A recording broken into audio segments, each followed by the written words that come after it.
saya ke Pak Aliun. Nanti sebentar juga Pak Duki akan bergabung dengan kita lewat Zoom. Ya. Terima kasih. Assalamualaikum warahmatullahi wabarakatuh. Topik yang kita angkat malam hari ini sangat menarik. Seperti yang sudah menjadi konsumsi publik dan begitu menarik perhatian publik. Kalau kita melihat konstruksi kasusnya, mungkin kami tidak memiliki kompetensi ataupun keahlian atau kecakapan untuk berbicara dari perspektif hukum. Tetapi kami ingin membedahnya dari perspektif politik sesuai dengan konteks atau tema yang kita angkat pada malam hari ini. Yaitu, apakah ini adalah benar-benar untuk menemukan keadilan atau justru sebaliknya adalah upaya untuk menjegal. Saya harus mengatakan kata menjegal karena 1 tahun lagi kita masuk dalam kontestasi pemilu. Dan tahapan pemilu itu sudah mulai dari sekarang. Gitu. Ya, saya ingin mereview lagi sedikit. Pertama, yang membuat kasus ini menjadi begitu menarik perhatian karena ada fakta. Fakta yang menyebutkan bahwa hasil pemeriksaan BPK tidak menyebutkan adanya kerugian negara. Yang kedua, bahwa kasus ini itu menjadi komoditas yang digaungkan oleh orang-orang itu juga, sehingga terkesan tendensi. Yang ketiga, timingnya. Nah, saya mencatat kasus yang sudah uzur ini itu naik ke permukaan setiap kali menjelang kontestasi pemilu.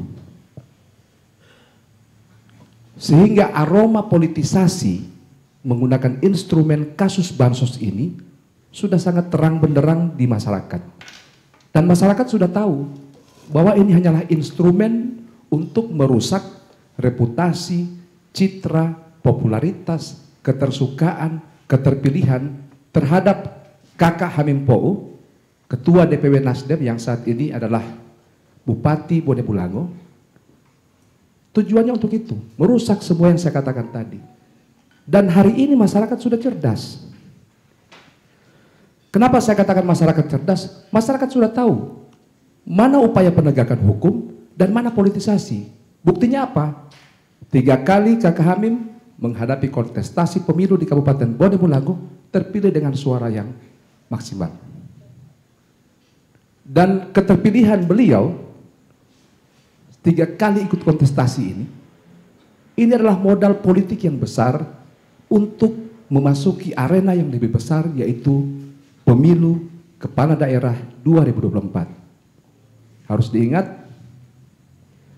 Kakak Hamim Pou, Ketua DPW Nasdem, itu adalah calon yang sangat potensial dan sangat-sangat memungkinkan untuk diusung oleh Partai Nasdem ke arena pemilu Gubernur 2024.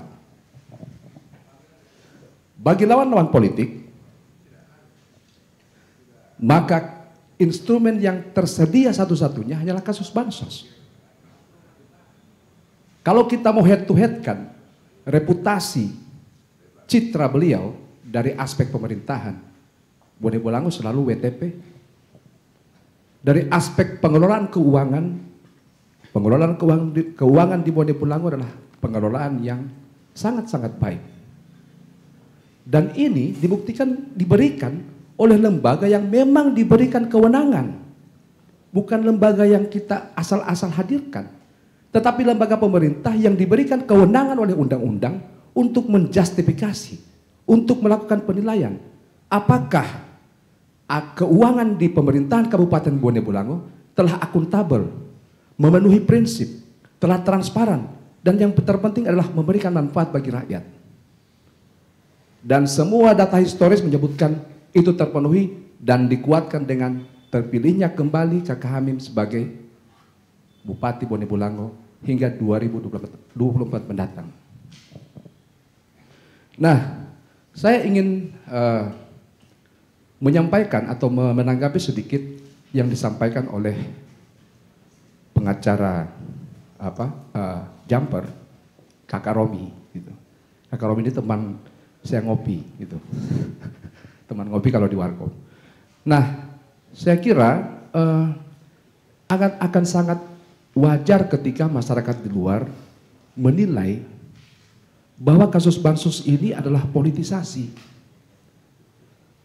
Misalnya, penyampaian yang disampaikan atau tantangan atau challenge yang dikemukakan oleh pengacara Jumper, sanggupkah atau tadi bertaringkah kejaksaan? Ini menurut saya adalah pernyataan yang bersifat provokatif. Seakan-akan lembaga hukum itu mau bekerja, mau menegakkan keadilan, itu kalau ada di pressure.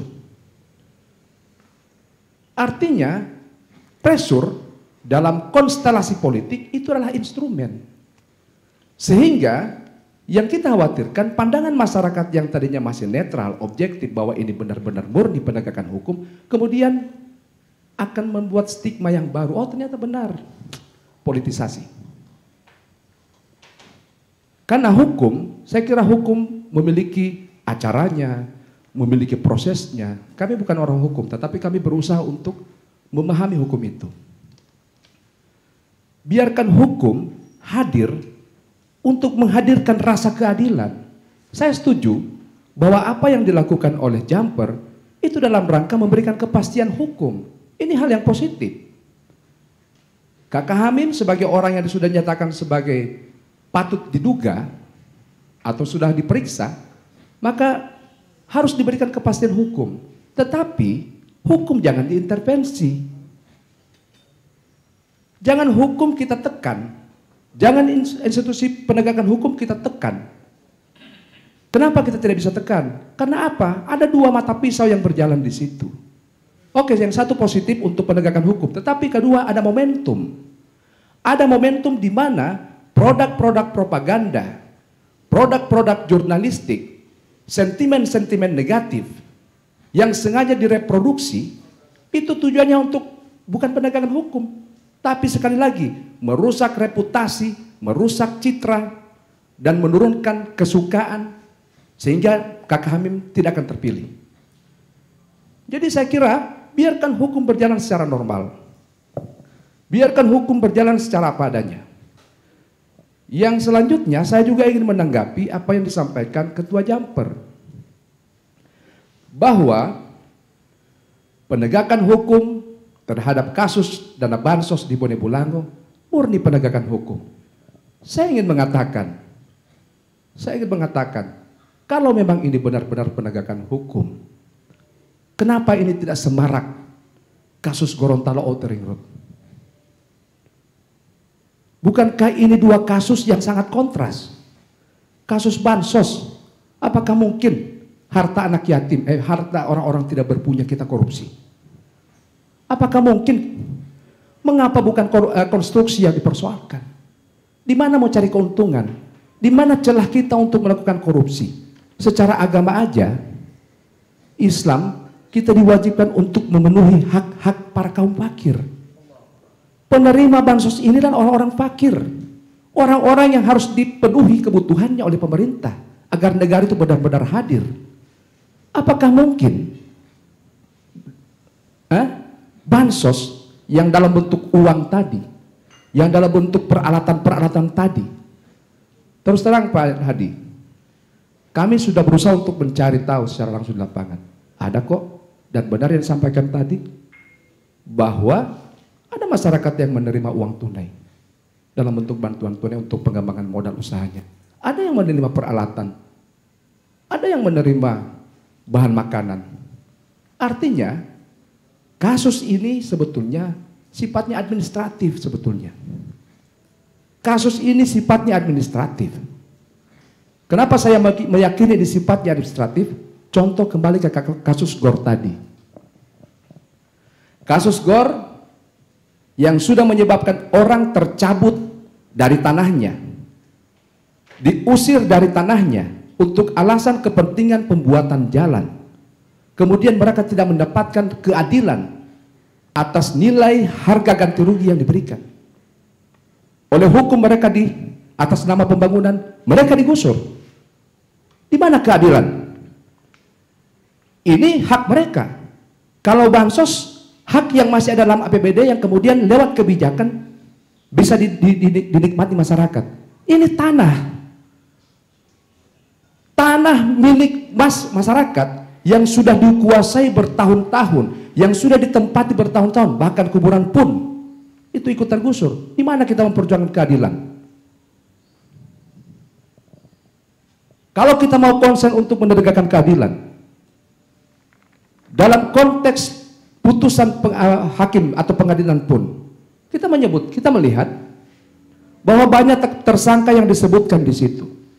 Ada kepala biro umum yang kemudian dinyatakan bersalah dan kemudian dipenjara, dipidana. Tetapi kemudian kepala BPN-nya, orang yang berkaitan langsung dengan upaya menghadirkan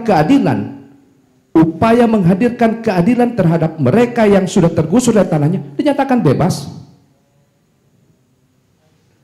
Oleh karena itu, maka kesimpulan saya, kenapa hari ini kejaksaan belum mau atau belum melimpahkan kasus ini ke pengadilan?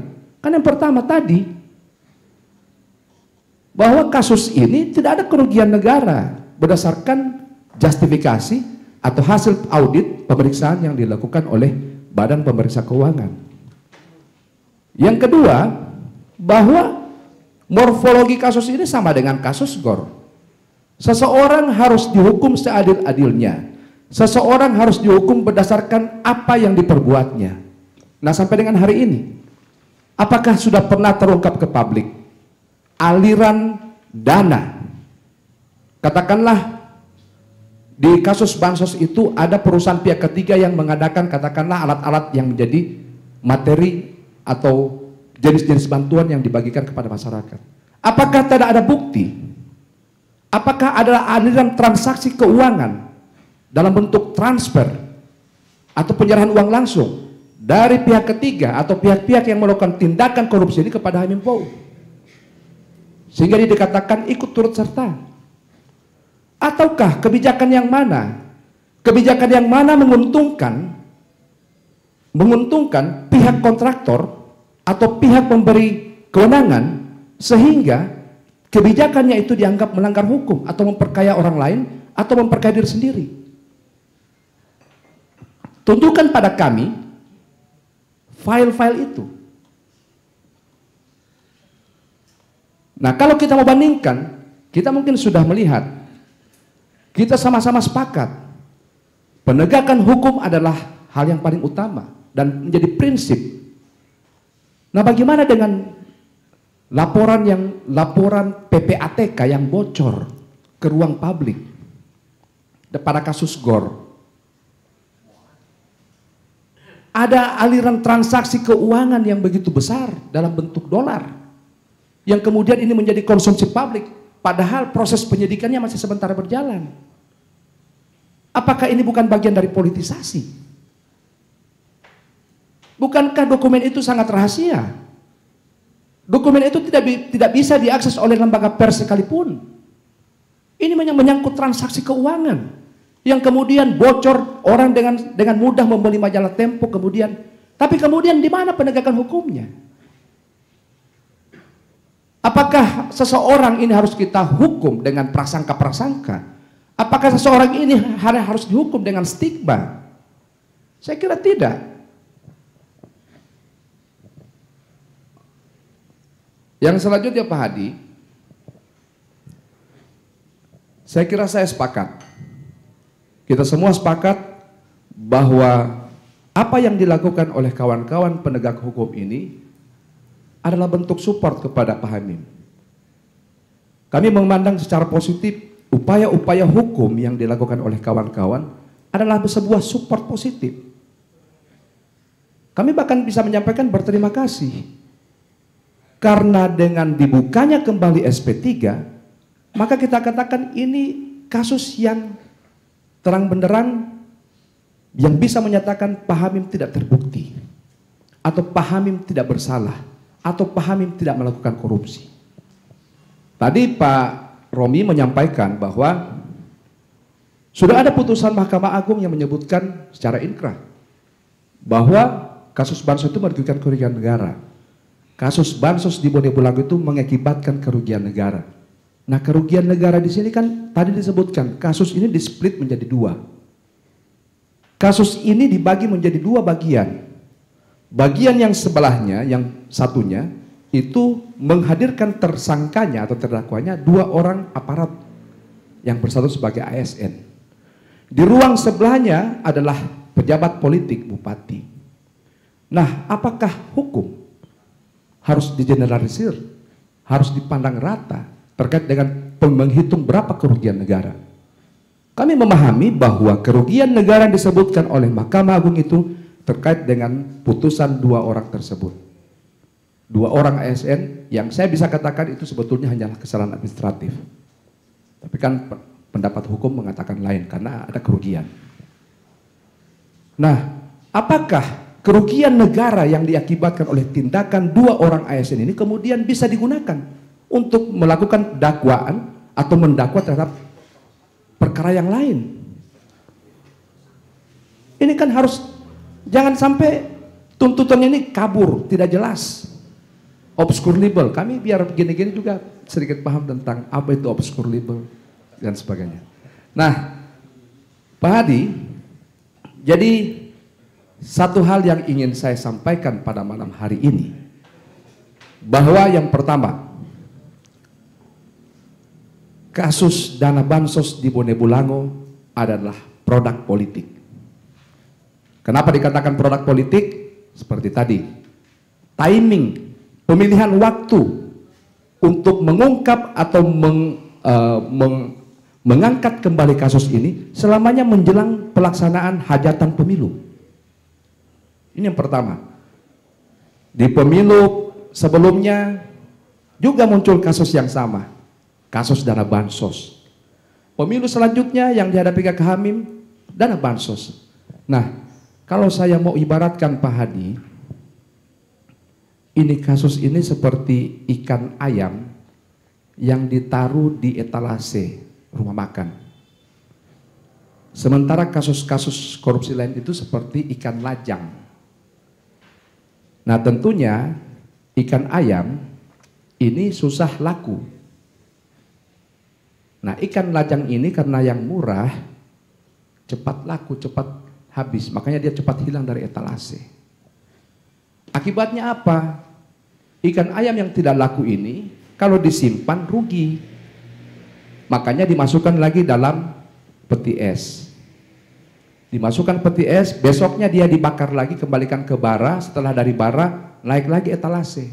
Dan siklusnya berulang-ulang seperti terus. Ini ibarat. Nah, saya tidak ingin mengatakan bahwa kasus ini juga adalah dagelan politik atau juga dikatakan misalnya ini yang kita khawatirkan, jangan sampai masyarakat di luar itu menilai, oh kasus bansos ini kalau cuma gara-gara misalnya ada kontraktor yang tidak dapat proyek, kemudian kecewa, marah, kemudian menggunakan kasus ini untuk dijual lagi supaya ada suasana kecemasan dan posisi bargaining sehingga bisa mendapatkan proyek lagi. Nah, saya berharap ini tidak dilakukan seperti itu. Kalau sudah seperti itu, maka sangat rendah martabat kita. Sangat rendah martabat kita dalam hal memaknai hukum itu sendiri. Hukum ini kan adalah representasi Tuhan. Jangan sampai hukum ini kemudian mengadili orang yang salah.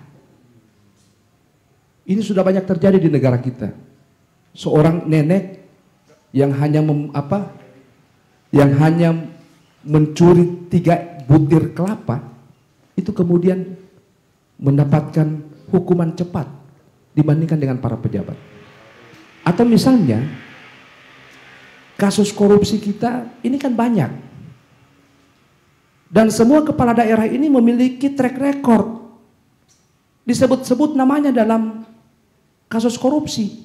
Misalnya kasus 5,4 miliar dana mobilitas anggota DPRD provinsi.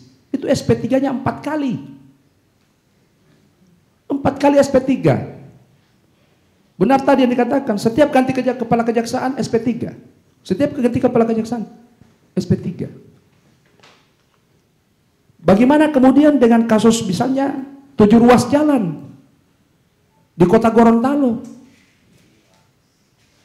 Bagaimana kemudian dengan kasus pengadaan lahan kantor Bupati Gorontalo Utara? Bagaimana dengan kasus bansos juga di Kabupaten Gorontalo? Ini kan pertanyaan-pertanyaan. Kalau kita mau konsen mau bicara tentang penegakan hukum, ayo sama-sama. Kita bongkar-bongkaran semuanya. Jangan hanya satu kasus aja kemudian ini diulang-ulang, dijadikan direproduksi kemudian hanya untuk membangun persepsi. Kita ingin hukum ini memberikan kepastian. Berikan kepastian. Kalau memang setuju, oke. Berikan kepastian terhadap jembatan Bulo-Bulo itu yang ada di Bone Bolango. Itu memang sudah nyata. Jembatan yang berada di tengah-tengah sungai. Jembatan yang mengakibatkan kerugian negara kurang lebih 2, miliar. Gagal fungsi. Sejak dibangun tidak pernah bisa difungsikan. Baik. Kalau kita bicara tentang penegakan hukum, banyak kasus penegakan hukum yang harus kita bicarakan pada malam hari ini. Tetapi saya mempertanyakan, di mana kawan-kawan semua yang aktivis-aktivis penegak hukum? Di mana? Kenapa tidak nyaring terdengar? Kenapa kita hanya memilih-milih untuk menyatakan keberpihakan kita terhadap penegakan hukum? Jadi saya kira yang kedua, saya ingin mengatakan bahwa apapun yang dibicarakan di luar itu tidak mempengaruhi sikap Partai Nasdem meskipun terkait dengan kedudukan Kakak Hamim sebagai ketua DPP Partai Nasdem. Partai Nasdem komitmen dengan penegakan hukum.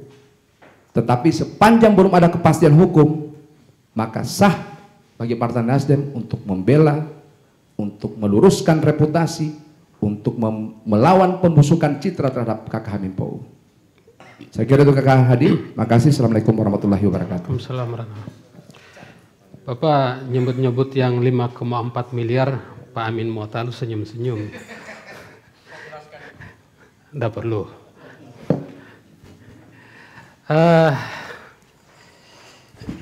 Masih Pak Aliun, kalau ini politisasi dan Bapak menyatakan timingnya, ini sebetulnya jumper ini bukan baru sekarang kan, pra peradilan aja udah 3 kali mereka. Jadi setiap tahun mereka ini mengawal terus kasus ini, bukan hanya nanti pada saat menjelang. Kami punya rekam jejak digitalnya, cuman sayang tadinya mau saya siapkan untuk ditampilkan. Kapan itu kasus itu secara historikal dan periodikal, pengulangannya bagaimana, motifnya seperti apa, aspek apa yang diserang, kami tahu. Jelaskan singkat-singkat. Pak Hadi, saya kira kita sebagai negara hukum, berbicara tentang penegakan hukum, negara kita sudah memberikan ruang. Kenapa negara memberikan ruang?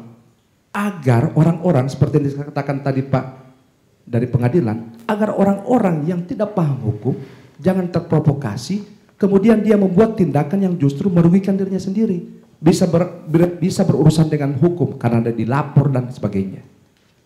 Negara kita ini sudah memberikan jalur. Oke. Kalau kalian menuntut peradilan, gunakan jalur yang ada. Silakan.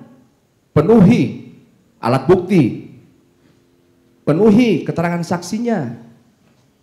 Berikan keterangan yang meyakinkan hakim sehingga hakim dapat memutuskan perkara secara adil. Tidak perlu dipresur-presur, di demo lah, di apalah, gak perlu. Demo itu bagian dari politisasi. Karena dalam hukum acara pidana, setiap orang itu sudah diatur di mana hak, di mana batasannya, di mana kewajibannya. Gunakan jalur ini. Kalau mau bicara tentang penegakan hukum, maka gunakan jalurnya. Jangan menggunakan jalur hukum kemudian masuk ke ranah politik. Sehingga saya bukan mau menafikan, saya mendukung sepenuhnya apa yang dilakukan oleh Jumper. Tapi saya meyakini bahwa materi-materi dugaan-dugaan yang diajukan maupun alat bukti yang diajukan itu belum memenuhi persyaratan, sehingga jaksa penegak hukum mungkin menganggap ini belum bisa dilimpahkan. Oleh karena itu marilah kita tetap percaya kepada kejaksaan kita. Lakukan upaya-upaya secara sesuai dengan relnya. Contoh misalnya hari ini saya melaporkan gubernur karena penanganan COVID. Saya tidak demo. Hari ini saya menuntut kepastian hukum saya terhadap kasus yang dilaporkan kepada saya. Saya surati Kapolda, kenapa saya belum diperiksa? Kenapa perkara saya tidak sudah 10 kali saya menyurat. Artinya apa? Saya tahu benar, ini jalur hukum. Kalau kita mau menegakkan hukum, gunakan jalur hukumnya. Jangan kemudian menggunakan instrumen-instrumen lain. Kami partai politik pun bisa menggerakkan massa. Kami sudah punya bukti. Jadi kalau cuma untuk mau posisi bargaining, mau masa-masaan, kita juga siap. Mau kapan? Bisa kita gerakan ini. Mau chaos? Bisa.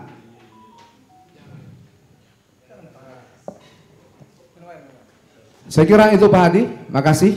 Assalamualaikum warahmatullahi wabarakatuh.